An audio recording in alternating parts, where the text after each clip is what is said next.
السلام علیکم ورحمۃ اللہ. ایک مرتبہ پھر حاضر خدمت ہے. سحر عامر کے ساتھ ہو چکی ہے، لاہور میں ہو چکی ہے، کراچی میں بس ابھی تھوڑی دیر میں اختتام پذیر ہوگی، پھر اس کے بعد کوئٹہ میں. اور یہ رمضان ٹرانسمیشن ہے، پیارا رمضان ایکسپریس ٹی وی پر. پیارا ذکر ہو رہا ہے، پیاری باتیں ہو رہی ہیں، پیاری زوجہ کی پیاری باتیں، پیاری زوجہ مطہرہ حضرت خدیجۃ الکبریٰ، میری ماں، آپ کی ماں، ام المومنین سیدہ طیبہ طاہرہ زکیہ راشدہ ملکہ عرب خدیجۃ الکبریٰ رضی اللہ تعالی عنہ. علماء کرام تشریف لا چکے ہیں، تو ایک پہلے کال کی طرف بڑھتے ہیں اور پھر اس کے بعد علماء کرام سے اس موضوع پر بھی پہلے ابتدا کریں گے، لیکن پہلے ذرا کال کو دیکھ لیں. السلام علیکم. السلام علیکم. وعلیکم السلام. ایک منٹ ضرور کی ہوئے. السلام علیکم میسوی صاحب. السلام علیکم مفتی صاحب. السلام علیکم. آج میں ذرا جذبات میں تو میں بھول ہی گیا کہ معذرت چاہتا ہوں، معذرت. جی السلام علیکم. السلام علیکم. جی وعلیکم السلام. جناب جناب جناب عامر بھائی کیا حال ہیں؟ ٹھیک ٹھاک ہیں؟ خیریت سے؟ الحمدللہ. آپ بتائیے جناب. اللہ تعالیٰ آپ پہ اپنے انعامات رکھے، برکتیں رکھے. اور میں تو آپ کو پہلے بھی کہہ چکا ہوں، آج پھر کہتا ہوں کہ آپ بس آپ کا کام ہی یہی ہے. بس ہاں میرا کام ہے، اب یہ سمجھ گیا ہوں میں، آپ یقین کریں اب سمجھ گیا ہوں میرا کام ہی یہی ہے. اب میں نے یہی کام کرنا. ہاں، محبتیں بانٹنا اور لوگوں کے دلوں کو صاف کرنا. جو گندگی میل بھرا ہوا ہے نا لوگوں کے دلوں میں، صحیح کہہ رہے ہیں آپ، وہ صحیح دور ہو جائے، وہ دور ہو جائے. اچھا، میرے دو سوال ہیں عامر بھائی. جی جی جی، پہلا سوال تو یہ ہے کہ میں نے کہیں کچھ پیسے کسی صاحب کو دیے، اس حساب سے کہ 2 مہینے بعد وہ مجھے واپس کریں گے، تو اس میں اضافہ کر کے مجھے واپس کر دیں گے. اچھا وہ کسی کام میں انہوں نے پیسے لگائے اور وہ وہاں مطلب نقصان کا کوئی عنصر نہیں تھا، تو وہ وہاں فائدہ ہی کہیں وہ تھا، اسی لیے ان کو دیے تھے. اچھا، دوسری بات یہ بہت اہم مسئلہ ہے، اس سے ضرور علماء کرام سے پوچھیں کہ میرے ایک دوست ہیں جاننے والے، انہوں نے شادی کی تھی 1 سال. اس سال کے بعد ان کی بیگم نے ان سے خلا لے لی کورٹ کے ذریعے، لیکن انہوں نے 6 مہینے کے بعد پھر آپس میں نکاح کر لیا. تو آیا یہ کیا صحیح عمل تھا؟ شرعی اعتبار سے اس کی کیا اہمیت ہے، کیا نہیں؟ اور کہیں سے وہ فتویٰ بھی لے کر آئے تھے، تو وہ یہ کہہ رہے تھے کہ مجھے تو فتویٰ مل گیا، یہ صحیح ہے. تو خدا را اس کے بارے میں ضرور بتا دیں، آپ کی بڑی عنایت. بہت شکریہ، بہت شکریہ. اچھا، یہ دونوں سوال ہم بالکل ان کو لیتے ہیں. پہلے ذرا میں ملتمس ہوں آپ سے بھی سیدہ خدیجۃ الکبریٰ رضی اللہ تعالی. بسم اللہ الرحمن الرحیم. قال اللہ اعوذ باللہ من الشیطان الرجیم. بسم اللہ الرحمن الرحیم. قال اللہ عز وجل فی کتابہ یا ایھا النبی یا نساء النبی لستن کاحد من النساء ان اتقیتن فلا تخضعن بالقول. آمنت باللہ صدق اللہ العظیم. نبی علیہ السلام کی نسبت تمام نسبتوں سے بڑی ہے. جس کا کوئی بھی مقام نہ ہو، جب وہ رسول اللہ سے منسوب ہو جائے تو اس کا بہت بڑا بلکہ سب سے بڑا مقام ہو جاتا ہے. نبی علیہ السلام کی ازواج امت کی مائیں، مومنین کی مائیں، اور ان کا ادب کرنا یہ ہمارے ایمان کا تقاضا ہے. اور ظاہر ہے نبی علیہ السلام کی نسبت کی بدولت ان سے عقیدت رکھنا، محبت رکھنا، یہ بھی ہمارے ایمان کا تقاضا ہے. سرکار کی تمام ازواج شان والی ہیں، لیکن ان میں سے بعض وہ ہیں کہ جن کی خصوصی شانیں اللہ کے رسول صلی اللہ تعالی علیہ وسلم نے خود بیان فرمائی ہیں. آج جس ہستی کا ذکر جمیل ہو رہا ہے وہ ام زہرا بھی ہیں، وہ جدہ سادات بھی ہیں، اور نبی علیہ السلام کی محبوب ترین جو ہے وہ زوجہ ہیں. وہ زوجہ سیدہ طیبہ حضرت خدیجۃ الکبریٰ رضی اللہ تعالیٰ عنہ و سلام اللہ علیہ کثیراً کثیرہ. آپ پہلی مومنہ ہیں، اور اس میں کوئی شک و شبہ نہیں کہ سب سے پہلے اسلام لانے والی ہستی حضرت سیدہ خدیجۃ الکبریٰ کی ہے. پھر نبی علیہ السلام کے پیچھے سب سے پہلے جن 2 ہستیوں نے نماز پڑھی، مردوں میں سے یعنی بچوں میں سے حضرت علی المرتضیٰ ہیں، اور خواتین میں سے سب سے پہلی خاتون حضرت سیدہ خدیجۃ الکبریٰ سلام اللہ علیہا ہیں. حضور کی ازواج میں سے جس زوجہ کی ذات سے رسول اللہ کو سب سے زیادہ نفع ملا بصورت اولاد کے، وہ بھی حضرت سیدہ خدیجہ ہیں، سوائے حضور کے ایک بیٹے کے باقی ساری اولاد آپ کے بطن عطر سے ہوئی. اور اس کے بعد جن کے مال نے اسلام کی سب سے زیادہ خدمت کی وہ بھی سیدہ خدیجۃ الکبریٰ ہیں۔ آپ دیکھیں کہ آپ ملکۃ العرب، عرب کی ملکہ کے نام سے مشہور ہیں، لقب سے مشہور ہیں، اور آپ کی دولت کا کوئی حساب ہی نہیں ہے۔ ہزاروں لوگ آپ کے مقروض ہیں، ہزاروں جب بھی اونٹ چلتے ہیں آپ کے سامان لے کر، اور آپ کی وہ جو تجارت ہے وہ کئی ملکوں تک پھیلی ہوئی ہے۔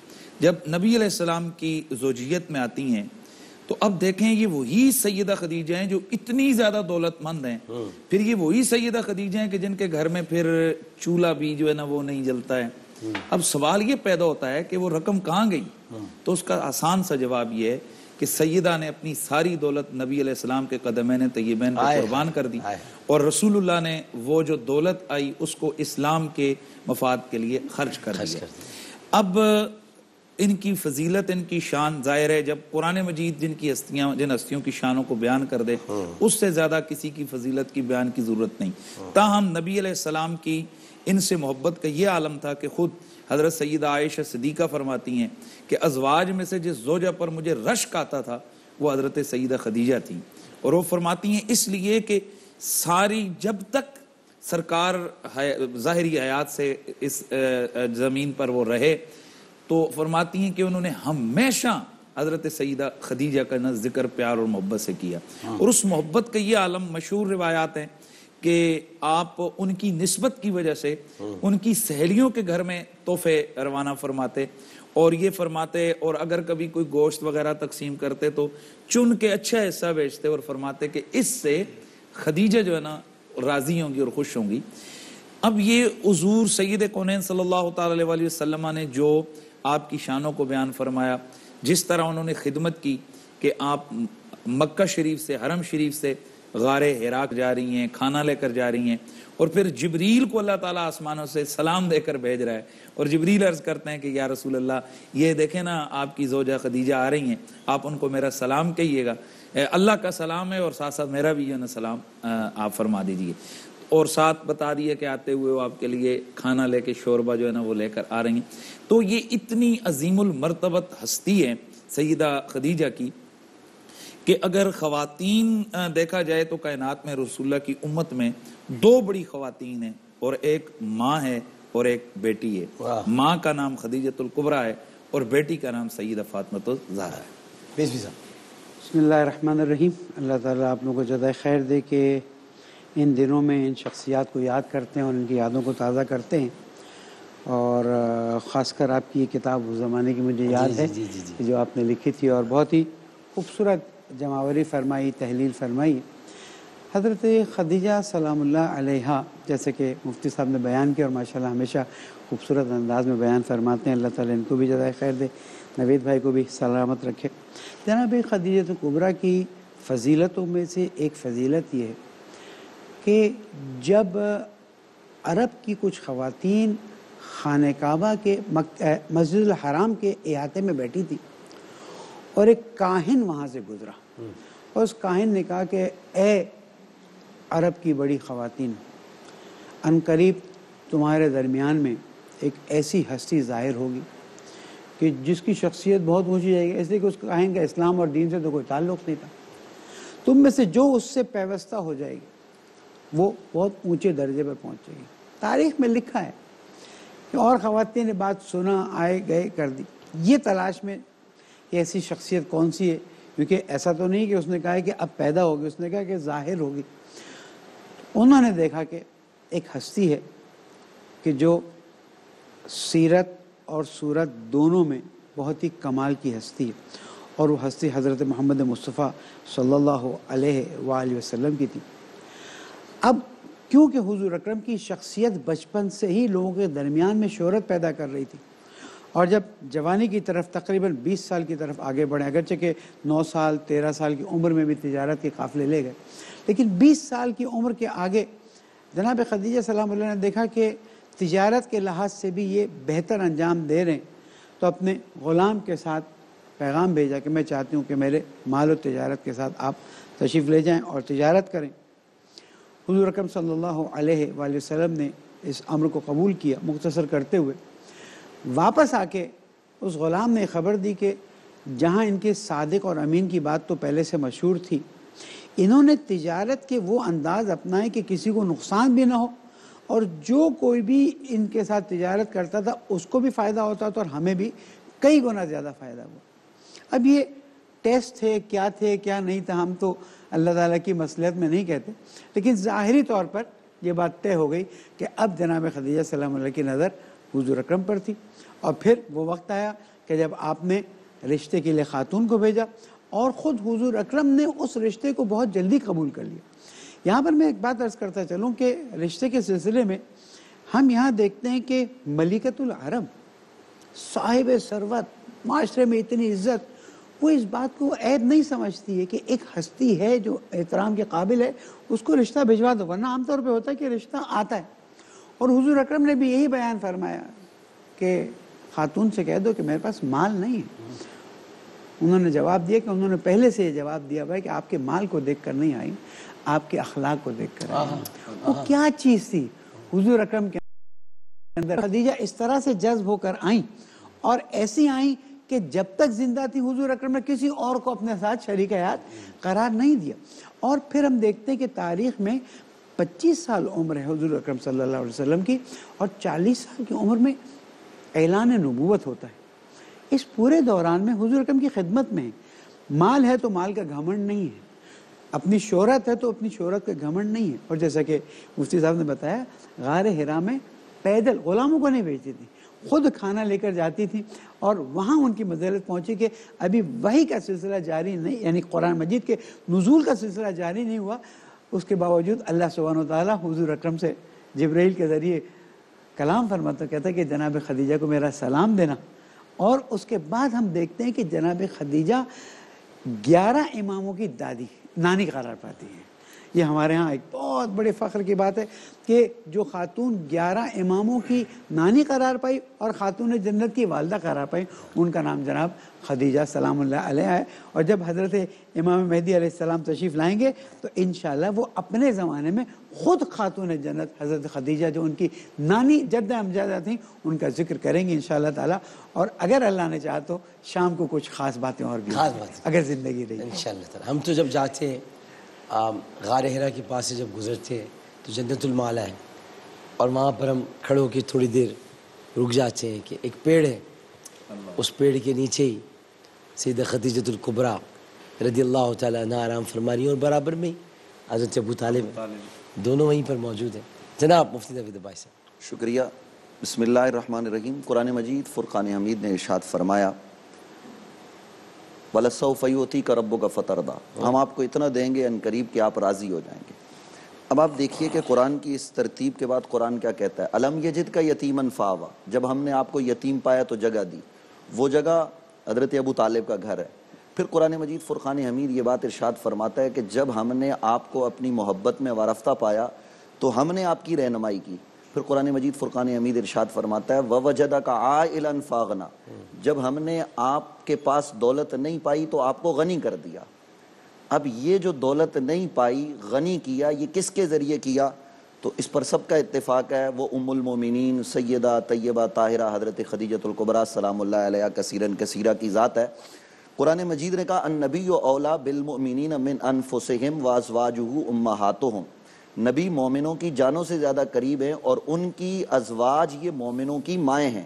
تو مومنین کی جو پہلی ماں ہے وہ سیدہ خدیجہ ہے، اور وہ عظیم المرتبت خاتون ہے کہ باقی ازواج کو نبی علیہ السلام کے ساتھ کچھ عرصہ ملا، اور وہ بھی اس میں نبی علیہ السلام نے ان کے ساتھ اپنے حیات کے ایام کو تقسیم کر کے رکھا۔ خدیجۃ الکبریٰ وہ ذات ہے کہ بلا شرکت غیر وہ نبی علیہ السلام کے عقد میں رہی، اور یہ 25 سال سے زائد عرصہ نبی علیہ السلام کے نکاح میں اس طرح سے رہی کہ ان کی موجودگی میں نبی علیہ السلام نے کوئی اور نکاح نہیں فرمایا۔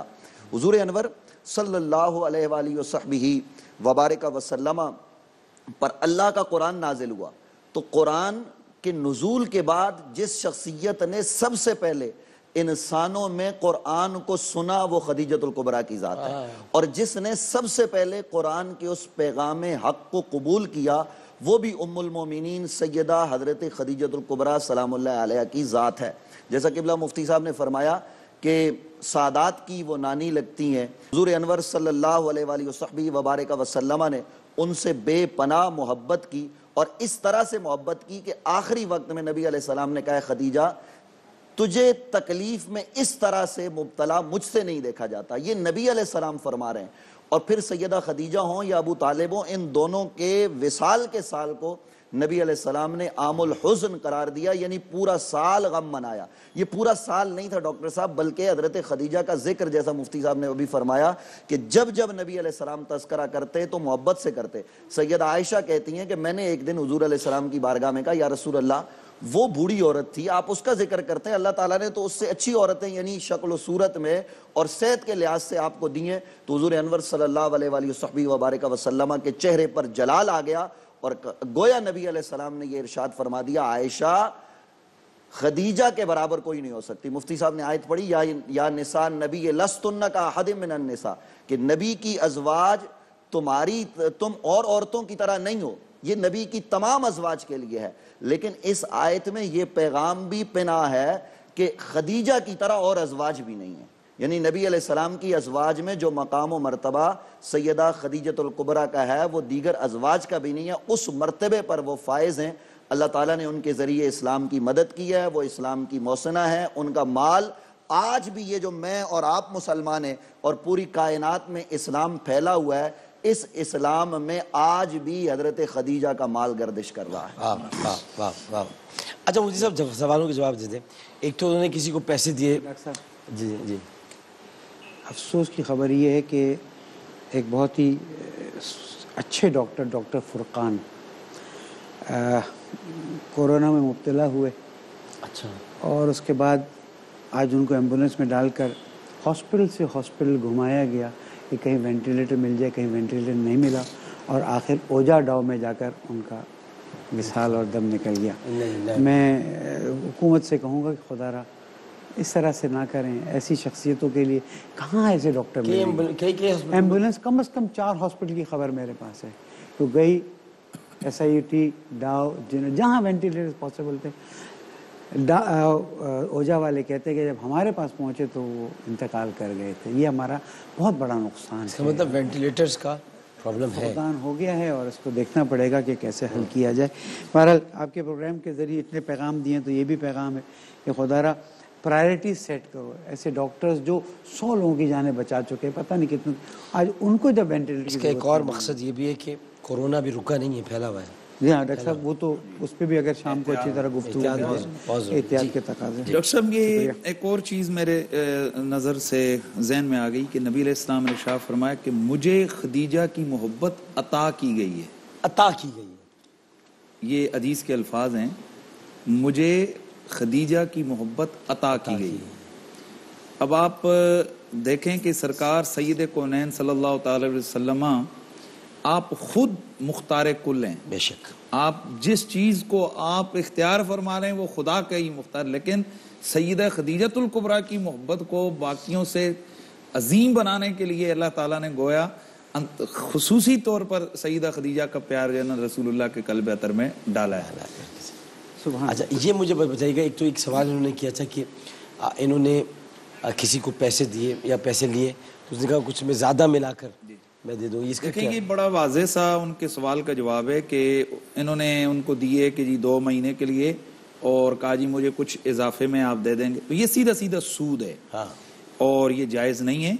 اگر آپ نے کہیں کاروبار کرنا ہے کسی کے ساتھ، کسی کو پیسے دینے ہیں، انویسٹمنٹ کرنی ہے، تو اس انویسٹمنٹ کے جس کو مضاربہ کہتے ہیں، یہ وہ والا مضاربہ نہیں ہے، مولویوں والا، مہربانی فرمائیے گا.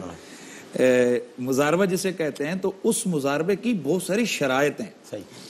اور جب تک وہ شرائط پوری نہیں ہوگی تو یہ مضاربہ بھی درست نہیں ہوگا.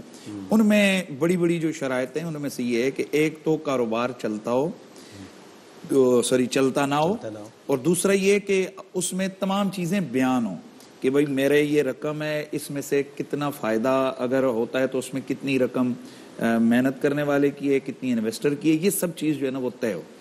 تو اب جو لوگ رقم معین کر دیتے ہیں جی کہ ہم آپ کو مہینے کے بعد 5,000 4,000 دیں گے، یہ سیدھا سیدھا سود میں آ جاتا ہے. اس کی وجہ یہ ہے کہ یہ اگر نہیں آیا اس کو اس سے کم نفع ہوا یا زیادہ ہوا تو یہ جائز نہیں ہے. تو اس لیے یہ جو رقم اس طرح دینا کہ مجھے کچھ اضافہ کر کے دے دیجئے گا، یہ سیدھا سیدھا سود ہے. سود ہے. بالکل ٹھیک، بالکل ٹھیک.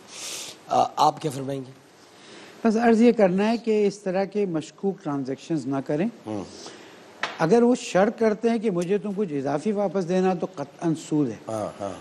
لیکن اگر وہ کہتے ہیں کہ بھئی جو تم کو پروفٹ آئے اس میں سے کوئی پرسنٹیج مجھے فکس کر دو، جی ٹھیک ہے، کوانٹیٹی نہیں رکھ سکتے، پرسنٹیج فکس کر دو، تو پرسنٹیج میں حرج نہیں، جیسے کہ مفتی صاحب نے بتایا. لیکن میں کہتا ہوں اس طرح کے مشکوک ٹرانزیکشن سے بہتر ہے کہ اسلامک بینکنگ اس وقت اچھا کام کر رہی ہے، ان کی طرف رجوع کیا جائے اور کوشش کی جائے کہ اپنے سرمایہ کو وہاں پر محفوظ کر لیں تاکہ جائز شرعی منافع آپ کو ملتا ہے. اور اس میں ڈاکٹر صاحب جو ہمارے بہت سارے لوگ آج کل یہ کاروبار کے حوالے سے یا لین دین کے حوالے سے وہ بالکل بے باک ہو چکے ہیں. سود آ رہا ہے، بے باطل ہو رہی ہے، بے فاسد ہو رہی ہے، ان کو اس کا کوئی پرواہ ہی نہیں ہے. مطلب ایک ہی ٹارگٹ ہے کہ کسی نہ کسی طرح رقم ہمارے پاس آ جائے، پیسہ ہمارے پاس آئے. یاد رکھیں کہ یہ جو سود ہے یہ اتنا بڑا گناہ ہے کہ اللہ تعالیٰ نے جس طرح فرمایا کہ یہ جو سود کھانے والا ہے گویا اس نے اللہ کے خلاف اللہ تعالیٰ اس کے خلاف اعلان جنگ ہے. اللہ کی طرف سے جس کے خلاف اعلان جنگ ہو تو دیکھیں کتنی بڑی خطرناک بات ہے.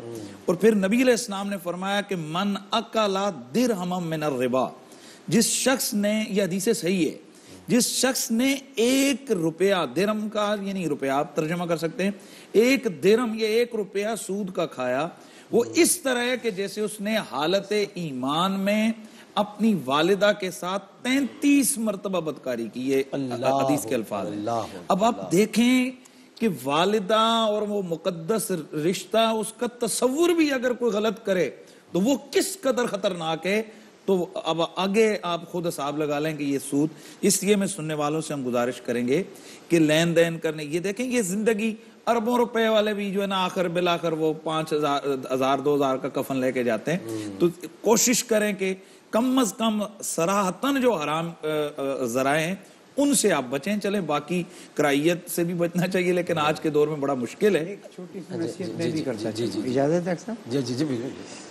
یہ جو لوگ کہتے ہیں کہ جناب آپ اتنا جمع کرائیے ہم آپ کو اتنا دیں گے، کسی بھی اقتصادی نظام کی کیلکولیشنز کے لحاظ سے وہ اتنا فائدہ نہیں دے سکتے، جس کی وجہ سے ڈبل شاہ ٹائپ کی چیزیں سامنے آتی ہیں اور لوگ جو ہے مصیبت کا شکار ہوتے ہیں. یاد رکھیے گا پیسہ ایک ہی حد تک دوسرے پیسے کو کھینچ سکتا ہے اگر صحیح حلال تجارت میں رکھ.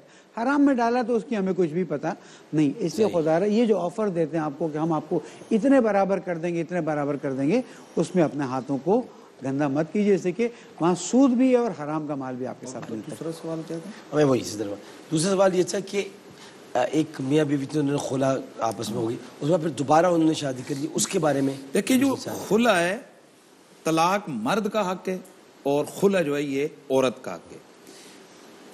قرآن مجید میں اللہ تعالیٰ نے بڑا واضح فرمایا کہ اگر وہ مرد اور عورت یہ سمجھتے ہیں کہ ہم اللہ کے حقوق اللہ یقیم حدود اللہ، اگر وہ یہ خوف رکھتے ہیں کہ وہ اللہ کی حدوں کو قائم نہیں رکھ سکیں گے تو پھر وہ عورت ایسا کرے کہ وہ کچھ فدیہ دے کر، کچھ پیسہ دے کر، کچھ رقم دے کر وہ مرد سے علیحدگی اختیار کر لے.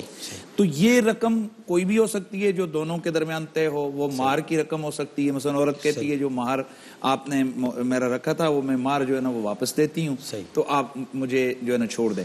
تو یہ جو اس رقم کے عوض میں اس عورت کو جو مرد چھوڑتا ہے اس کو خلا کہتے ہیں. اب خلا اگر ایک شخص لفظ خلا کے ساتھ کہتا ہے خالہ تو کہ میں نے تجھ سے خلا کیا، یا وہ عدالت میں کیس چلتا ہے اور عدالت فیصلہ دے دیتی ہے ٹھیک ہے جی خلا ہو گیا ہے، جس طرح آج کل عام طور پر ہوتا ہے، تو وہ خلا جو ہے نا وہ قائم مقام ایک طلاق بائن کے ہوتا ہے. اچھا. اور اس میں یہ ہے کہ اگر دوبارہ وہ مرد اور عورت چاہیں تو وہ آپس میں نکاح دوبارہ کر سکتے ہیں، بشرطے کہ آج کل جو ایک عام لوگوں کے پاس وہ علم نہیں ہے تو وہ چھوڑنے کے لیے لفظ 3 طلاق استعمال کر دیتے ہیں. تو اگر وہ نام اس کو خلا دے دیا اور لکھ کے 3 طلاقیں دے دی تو بہرحال اس کا پھر حکم 3 طلاقوں کو ہوگا، پھر وہ بغیر جو ہے نا اس کے عقد ثانی آپ کیا صورت ہے؟ مکتب اہل بیت علیہ السلام کی روح سے خلا بھی شوہر ہی دے گا، عورت تقاضا کرے گی. اور کورٹ کی کسی طلاق کو فقہ جعفریہ قبول نہیں کرتی ہے، اور جہاں تک طلاق نارمل طلاق کی بات ہے جو شوہر دیتا ہے اور خلا کی بات ہے، تو ان میں فرق صرف اتنا ہے کہ نارمل طلاق میں اگر شوہر طلاق دیتا ہے تو طلاق رجعی ہوتی ہے، عدے کے زمانے میں رجوع کر سکتا ہے، لیکن اگر عورت طلاق کا تقاضا کرتی ہے اور شوہر راضی ہو کر اسے طلاق دیتا ہے، جو کہ طلاق خلا کہلائے گی، جس میں وہ مہر یا کچھ مبلغ اس کو بخشے گی، وہ طلاق بائن ہے، اس میں شوہر رجوع نہیں کر سکتا۔ اگر بیوی اپنی رقم اور مہر وغیرہ جو اس نے معاف کی تھی وہ طلب کرتی ہے تو شوہر رجوع کر سکتا ہے، ورنہ شوہر کو رجوع کا کوئی حق نہیں۔ ڈاکٹر صاحب، اس میں جو کورٹ میں آج کل عام طور پر ہوتا ہے کہ شوہر کو بلایا ہی نہیں جاتا، خاتون چلی جاتی ہے اور جا کر مقدمہ دائر کرتی ہے، وہ نوٹس بھی اس تک نہیں پہنچتا، اور کتنے کیسز ہمارے ادارے میں مختلف اداروں میں آتے ہیں کہ جناب اس طرح سے ہو گیا، تو کیا یہ اس طرح سے خلا ہو گئی، طلاق ہو گئی؟ تو یہ اس پر علماء نے بڑی وضاحت کے ساتھ بہت کچھ لکھا ہے، اخبارات میں لکھا گیا، چینل پر کہا گیا کہ اس طرح سے کوئی طلاق جو ہے وہ واقع نہیں ہوتی، اس شوہر کو بلایا جائے گا۔ یہ کورٹ بہت سارے مقدمات میں لوگوں کو بلا سکتی ہے، تو شوہر کو بلا کے پوچھا جا سکتا ہے۔ تو یہ ہمارے ہاں کورٹ میں ہمارے نظام کی خرابی ہے کہ شوہر کو بالکل نہیں بلایا جاتا، تو اس طرف بھی جو ہے وہ توجہ ہونی چاہیے۔ یہ سیدھے سا فتوے کے حوالے سے بات چل رہی ہے، یاد رکھیں وہ خواتین اور وہ مرد یا وہ ماں باپ جو فسخ نکاح کے لیے عدالت کے پاس جاتے ہیں، عورت کو عدالت کو طلاق کا حق ہے ہی نہیں ہے۔ فبیدی عقدۃ النکاح، نکاح کی گرہ مرد کے ہاتھ میں ہے، تو گرہ جس نے لگائی ہے کھول بھی وہی سکتا ہے، طلاق مرد دے سکتا ہے۔ اگر عدالت سمجھتی ہے کہ اس میں جو مرد ہے یہ اس عورت کے حقوق صحیح ادا نہیں کر رہا، وہ آگے کئی تفصیل شرائط ہیں، تو عدالت فورس کر سکتی ہے، یعنی اس کو قید کر کے یا اس پہ جرمانے کے یا اس کو ڈرا کے اس کو کہہ سکتی ہے کہ چل بھئی اس کو تو چھوڑ، تو کیوں زیادتی کر رہی ہے۔ اور ایک دو مسائل ایسے ہیں کہ جن میں فسخ کا فیصلہ قاضی جو کر سکتا ہے۔ یہ جو باقی آج کل ہے جی کہ میرا دل نہیں ہوا، فلاں نہیں ہوا، لہذا میں کر رہی ہوں، وہ 3 نوٹس بھیجتے ہیں، چوتھے نوٹس پہ ڈگری ہو جاتی ہے اور وہ آگے شادی کر لیتے ہیں۔ شادیاں کرنے والے بھی سن لیں کہ یہ جو شادیاں اس طرح کرتے ہیں کہ یہ جو جیلی ڈگریاں کروا کے خواتین جا رہی ہیں، حضرت ایسا بھی ہوا ہے ڈاکٹر صاحب، شوہر کمائی کے لیے بیرون ملک گیا اور انہوں نے پیچھے جناب عدالت میں چلی گئی اور ڈگری، اور واپس آیا، اس نے کہا بیوی، انہوں نے کہا بیوی گئی، وہ دوسری طرح اس کی شادی ہو گئی، تو یہ بالکل نکاح نہیں ہے، وہ بدکاری میں شمار ہوگا، وہ آنے والی اولاد جو ہے وہ۔ مگر اس میں یہ بھی سمجھائیں کہ شوہروں کو بھی زیادہ عرصے دور نہیں رہنا چاہیے۔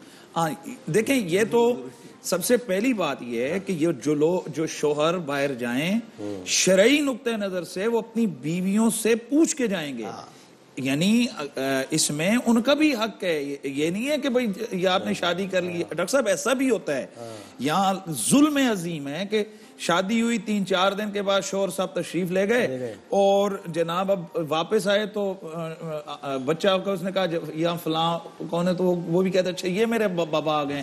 تو دیکھیں یہ بہت بڑی زیادتی ہے، اس خاتون کے ساتھ زیادتی ہے، پورے فیملی سسٹم کے ساتھ زیادتی ہے۔ اگر آپ اس طرح نہیں کر سکتے تو شادی نہ کریں آپ۔ یہ بالکل ایک پابند کر کے قید کرنے والی بات ہے کہ آپ جناب شادی کر کے 3-4 دن گزرے اور آپ باہر تشریف لے گئے۔ ہماری شاگردہ کی مثال ہے، اللہ بیچاری کی مدد کرے، نکاح ہوا، رخصتی ہوئی، 7 دن شوہر رہا، اس وقت شاید 5 یا 6 سال ہو گئے ہیں، وہ جرمنی سے واپس نہیں آیا ہے۔ 6 سال سے جرمنی سے واپس بس وہ نکاح کر کے رخصت کر کے یہ کہہ کے کہ میں تمہارے کاغذات بھیجتا ہوں، وہ آیا، وہ انتظار میں، بچہ بھی بڑا ہو گیا، اب سوچے کہ 4-4.5 سال کا بچہ ہے اس کا، وہ کیا کہتی ہے؟ اچھا وہ انتظار میں بیٹھی، انتظار میں بیٹھی، ابھی بھی بیٹھی، ابھی بیٹھی ہوئی، فون کرتا ہے، بات کرتا ہے، ماں باپ کے ذریعے رابطے میں ہے، یعنی لڑکا اپنے ماں باپ کے ذریعے لڑکی سے رابطے میں، خرچ بھی نہیں بھیجتا ہے۔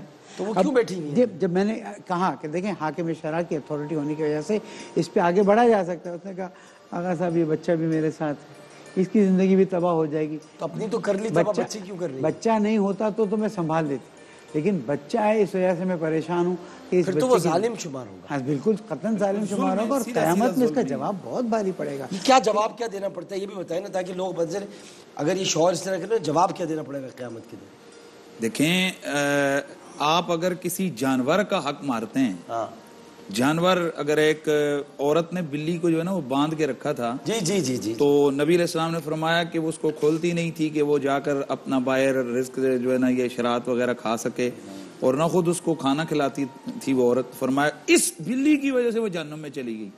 تو بتائیں کہ جو ایک بلی کے حقوق کو پورا نہ کرے وہ جہنم کا, تو جو ایک ہستے بستے انسان کے حق پورا نہ کریں تو دیکھیے اس کا کتنا بڑا جو ہے نا وہ گناہ ہے. یقیناً یہ بہت بڑا گناہ کبیرہ ہے, آپ کسی انسان کا جناب حق جو ہے نا وہ تلفی کریں گے. ڈاکٹر صاحب ہم یہ توقع کرتے ہیں کہ یہ کورٹ کے حوالے سے آپ کم از کم خود قومی اسمبلی میں اس مسئلے پر آواز اٹھائیں, کوئی بات کریں تاکہ کوئی صبح ابھی 11:30 بجے یعنی ابھی جو پرائم منسٹر ہم سے ویڈیو لنک کے ذریعے گفتگو کریں گے گورنر ہاؤس میں. بولے, وہاں بول دیتا ہوں, بتائیں کیا ہوں. ڈاکٹر صاحب دیکھیے اس کورٹ کو, ججز کو کوئی اس طرح کا جو ہے وہ ان کو پابند کیا جائے, ان کے لیے کوئی جو ہے وہ قانون سازی کی جائے باقاعدہ طور پر کہ وہ اس طرح سے معاشرے میں بے شمار خرابیاں پیدا ہو رہی ہیں اور اتنے مسائل ہمارے دارالافتاء میں اور مختلف مدارس میں آتے ہیں کہ ہم حیران و پریشان ہو جاتے ہیں کہ کیا کیا جائے. تو اس حوالے سے آپ ضرور پھر تو ایک قومی اسمبلی میں قرارداد پیش ہونی چاہیے تاکہ یہ قانون سازی کی جائے. اس حوالے سے خاندانی حوالے سے ڈاکٹر صاحب بہت سارے سکم ہمارے معاشرے میں پائے جاتے ہیں. آج یہ جو خواتین کے نام پہ چندہ بٹورنے والی این جی اوز ہیں جو لفظ خاتون کو بلیک میل کرتی ہیں یا اس لفظ خاتون کو بدنام کرتی ہیں, ان کا مقصد ملک میں بے حیائی پھیلانا ہوتا ہے, ان کا مقصد ملک کے اندر افراتفری پھیلانا ہوتا ہے. نام سامنے یا بچوں کا رکھ لیں گے یا این جی اوز کے طور پر یا خواتین کا رکھ لیں گے. تو اب وہ خواتین کے حقوق کی علمبردار جو تنظیمیں وہ ایسی ایسی چیزوں پر تو بحث کریں گی, خاتون گھر میں کیوں ہے, اس کو نوکری کا. او بھائی جو اس خاتون کا اصل پرابلم ہے اس کی طرف آؤ. کتنے لوگوں نے یہ نعرہ لگایا کہ خاتون کے لیے ہر اسلام کے اندر ہر مرد کا بھی حق ہے وراثت میں اور اس عورت کا بھی حق ہے. وراثت کے حقوق کے حوالے سے ڈاکٹر صاحب بتائیں کہ ہمارے ہاں کتنی بات ہو رہی ہے. آج اس وراثت کو تقسیم کے ڈر سے جناب قرآن سے شادیاں کروا دی جاتی ہیں. آؤ اس پہ بولو, اس کے لیے جلوس نکلیں. یہاں جلوس میں کر رہے ہوتے ہیں میرا جسم میری مرضی. او بھائی اس کے لیے آؤ, یہ ہے تمہارا اصل پرابلم. یہ ان خواتین کے لیے مسئلہ کہ جن کی وراثت بھوکی مر رہی ہیں وہ, اور باپ دادا کی وراثت اس پر بھائی جو ہے نا وہ سانپ بن کے بیٹھے ہوئے ہیں. یہ ان کا حق ہے. وراثت کے حوالے سے اویئرنس دی جائے خواتین کو, اور پھر ایک ایسی قانون سازی ہو کہ ایٹومیٹکلی آپ کے پاس تو سب کچھ نادرا کے اندر ہو گیا, ریکارڈ سارا آ گیا نا. تو بھائی جیسے ہی وہاں پر والد کی وہاں انٹری ہو کہ جی یہ فوت ہو گئے, اس کی کیا بولتے ہیں ڈیتھ سرٹیفکیٹ بنے, اس کے ساتھ ہی خواتین اور بچیوں کے نام پر جائیداد منتقل ہو. اس پہ آؤ بھائی, اربوں خربوں روپے جو لگا رہے ہو اس پہ لگاؤ تاکہ ان خواتین کو حق ملے, ان کو حق ملے. اس کی طرف آئیں. لیکن یہاں پر امریکہ کی طرف سے شاباش نہیں ملے گی, یہاں پر جناب کسی بیرونی وہ پیسہ نہیں ملے گا نا جی اس کی, اس وجہ سے وہ نہیں کریں گے. مفتی صاحب اس بات کو, آپ کی بات کو آگے بڑھاتے, میری بات کو غلط نہ لیا جائے, میں عرض کروں کہ ان این جی اوز کو جو ڈائریکشن لینی چاہیے نا, ایک خدمت کرنا چاہ رہے ہیں, یہ جو لڑکیاں بیٹیاں شادی کر کے گھر میں بیٹھی ہوئی ان کے لیے آواز اٹھائیں. ان کے شوہر پاکستان کے لاکھوں پاکستانی باہر کام کر رہے ہیں, آتے ہیں شادی کرتے ہیں چلے جاتے ہیں اور بیویوں کو نہیں بلاتے. ان بیٹیوں کے لیے کوئی جگہ ہونی چاہیے جہاں سے آواز اٹھے. این جی اوز اگر آواز اٹھانا چاہتی ہیں اس سے بہتر کچھ نہیں ہو سکتا. اور وراثت والا مسئلہ تو چند سال سے آپ کے پروگرام میں انشاءاللہ اٹھاتے رہے ہیں اور کوشش کرتے رہے. اور ایک اچھی خبر یہ کہ ہمارے جو شیعہ پرسنل لا ہے اس کے کچھ قوانین آپ کی حکومت میں الحمدللہ پاس ہونے کی آخری پوزیشن میں آ گئے, اور انشاءاللہ امید ہے کہ یہ کام آگے بڑھے گا. اگر آپ کی عمران خان صاحب سے کوئی بات ہو تو ہمارا سلام دے دیجیے گا, ان کو ایک نصیحت کر دیجیے گا, اپنے اطراف والوں پر نظر رکھیں. نصیحت میں کر نہیں سکتا, گزارش کروں گا آپ نصیحت کریں, اس لیے کہ مومن کو نصیحت کر سکیں. یہ بات آپ نے کہہ دی, میں یہ کہہ کر کروں گا. آج مصری صاحب نے کہا ہے مجھے. شکریہ علامہ شبیر حسن مصری صاحب آپ کا, جناب مفتی حنیف قریشی صاحب آپ کا, جناب مفتی نوید عباسی صاحب آپ کا. یہیں پر ایک وقفے کی طرف ہم بڑھ رہے ہیں, اور اس کے بعد مولانا آزاد جمیل صاحب اپنے خطاب سے لہو گرما دیں گے سب کا. لیکن ہم لیتے ایک وقفہ, وقفے کے بعد حاضر ہوں گے. حافظ احمد رضا قادری اذان فجر دیں گے. السلام علیکم ورحمۃ اللہ. پھر آ گیا